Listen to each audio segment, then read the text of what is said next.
તમને બધાનું કહું તો આપણા દેશમાં અંગ્રેજો હતા ત્યારથી પ્રકાર પ્રવૃત્તિ હિન્દુઓને, આદિવાસીઓને, ગરીબોને, પછાત વર્ગને પોષડાવી, પોતાવી, નાની મોટી મદદ આપી અને એમને ખ્રિસ્તી બનાવવાનું 100-125 વર્ષ પહેલા આપણે જ્યારે ગુલામ હતા ત્યારે અંગ્રેજોએ, ખ્રિસ્તી પાદરીઓએ એ કામ શરૂ કરેલું. પરંતુ આપણે સદભાગી છીએ કે આપણને પૂજ્ય રોહિદાસજી જેવા સંત પ્રાપ્ત થયા, ડૉક્ટર બાબા સાહેબ આંબેડકર જેવા મહાન નેતા, મહાન દેશભક્ત પ્રાપ્ત થયા. આજે તમને ખબર છે પણ નવી પેઢીને મારે ખાસ કહેવું છે કે ડૉક્ટર બાબા સાહેબ આંબેડકર ત્યારે બહુ દુઃખી હતા. હિન્દુ ધર્મના જે કુરિવાજ, જે આભણ છે એનાથી બહુ દુઃખી હતા. એ વખતે આપણા વડોદરાના sir Sayajirao ગાયકવાડે doctor Baba Saheb આંબેડકરને barrister બનાવવા માટે પરદેશ મોકલ્યા. ખૂબ ભણ્યા અને ભણી કરીને વિદ્વાન થઈ, બેરિસ્ટર થઈ ભારતમાં પાછા આવ્યા. જો એ વખતે બાબા સાહેબે ઈચ્છ્યું હોત તો એ જમાનામાં લાખો રૂપિયાની ફી કોર્ટમાં કેસ લડવાની એમને મળી શકત. કારણ કે બધા વિદ્વાન અને બેરિસ્ટર હતા, પણ એમને પૈસાને પસંદ ના કર્યા.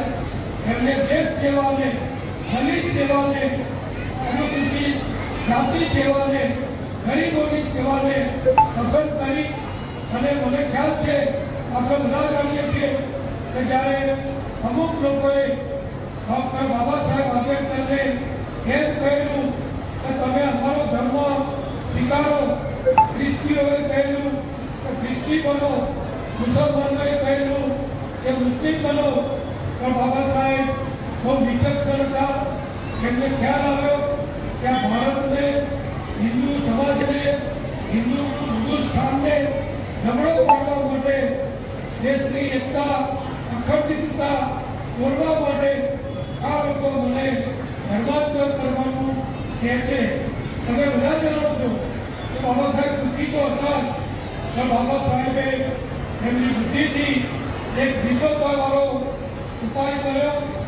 એ ખ્રિસ્તી પણ ન થયા, એ મુસ્લિમ પણ ન થયા, અને બધાનો સ્વીકારે તેઓ શાંતિપ્રિય ભગવાન બુદ્ધનો બૌદ્ધ ધર્મ બાબા સાહેબે સ્વીકાર્યો.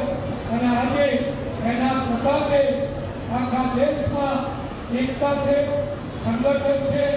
એ તોપવાદીઓ હતા, ખ્રિસ્તી મિશનરી, ખ્રિસ્તી લોકો જે ધર્મ ગણતો કરાવતા હતા, મુસ્લિમો જે ધર્મ ગણતો કરાવતા હતા, એ બધું મોટા પ્રમાણમાં એ જમાનામાં 1947 સુધી અટકી ગયું. અને એ પછી તો જાગૃતતા હતી. અને એના કારણે આજે આપણો દેશ, આપણો ધર્મ, આપણે બધા હળી મળી આપણા સનાતન હિન્દુ રિવાજો પ્રમાણે દરેક તહેવારો ઉજવીએ છીએ, લગ્નો કરીએ છીએ, પ્રસંગો ઉજવીએ છીએ. અને જે દુશ્મનો હતા, પ્રદેશના અંગ્રેજો, ખ્રિસ્તી લોકો અને પ્રદેશના મુસલમાન લોકો, જે ઈચ્છતા હતા કે ભારત મોટો પડે, એમની બધી જાતને ડૉક્ટર બાબા સાહેબે બુદ્ધિ પાડી. અને બુદ્ધિ પાડી એના કારણે આજે આપણે હળીમળી પ્રેમથી, ઠીક છે, રાજકારણ બધી જગ્યાએ આવે, પટેલોમાં રાજકારણ હોય, બ્રાહ્મણોમાં હોય, ક્ષત્રિયોમાં હોય, દરેક વર્ગમાં હોય, પણ રાજકારણ બાજુમાં મૂકો તો આપણો દેશ, આપણી ભારત માતા, આપણા વડાપ્રધાન માનનીય નરેન્દ્રભાઈનું જે સૂત્ર છે, સૌનો સાથ, સૌનો વિકાસ, સૌનો વિશ્વાસ અને સૌનો પ્રયાસ, એ પ્રમાણે આપણે બધા હળીમળી બધા પ્રસંગો, તહેવારો, લગ્નો બધું ઉજવીએ છીએ. વેપાર ધંધા પણ બધા સાથે મળી બધા સુખી થાય, બધાને રોજગારી મળે, એવી આપણી ગુજરાત સરકાર અને કેન્દ્રની સરકાર પણ સતત કાર્ય કરે છે. અને એના કારણે આજે સુખ, શાંતિ અને સમૃદ્ધિ બધી જગ્યાએ જે દેખાય છે એના મૂળમાં કોઈ હોય તો ફક્ત ને ફક્ત ડૉક્ટર બાબા સાહેબ આંબેડકર અને સંત લોહીદાસ જેવા ભગવાનો હતા. એમને સૌ